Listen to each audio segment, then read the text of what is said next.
दोस्तों, अगर आपसे ये पूछा जाए कि सितंबर के महीने में कितने दिन होते हैं, तो आप आसानी से इसका उत्तर देंगे 30 दिन, जो कैलेंडर के अनुसार सही भी है।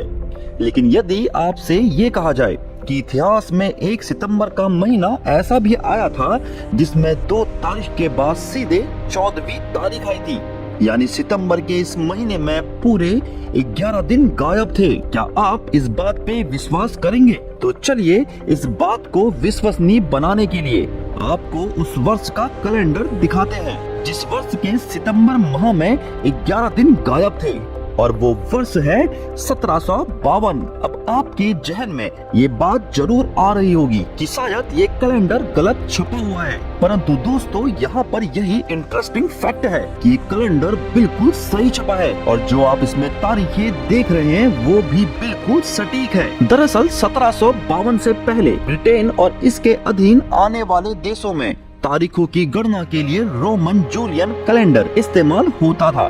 ये कैलेंडर रोमनों द्वारा बनाया गया था, जो मुख्यतः यूरोप और रोमनों द्वारा तारीखों की गणना के लिए प्रयुक्त होता था। शुरुआती रोमन कैलेंडर में 12 की जगह केवल 10 ही महीने होते थे और रोमन साल की शुरुआत मार्च महीने के साथ होती थी। काफी लंबे समय के बाद 45 ईसा पूर्व के समय रोमन सम्राट जूलियस सीजर ने जूलियन कैलेंडर की शुरुआत की। इसी कैलेंडर में जूलियस ने जनवरी और फरवरी के महीनों को भी शामिल किया था, जिससे महीने 10 की जगह 12 हो गए थे। आगे चलकर वर्ष 1582 में पोप ग्रेगोरी 13 ने एक अधिक प्रमाणिक कैलेंडर इजाद किया, जिसे ग्रेगोरियन कैलेंडर के नाम से जाना गया, और वर्तमान समय में भी तारीखों की गणना में इस कैलेंडर का प्रयोग होता है। 1752 में इंग्लैंड के राजा ने पोप ग्रेगोरी के बनाए गए ग्रेगोरियन कैलेंडर को इस्तेमाल की मंजूरी दे दी, क्योंकि जूलियन कैलेंडर की तुलना में ग्रेगोरियन कैलेंडर अधिक उपयुक्त और सटीक था।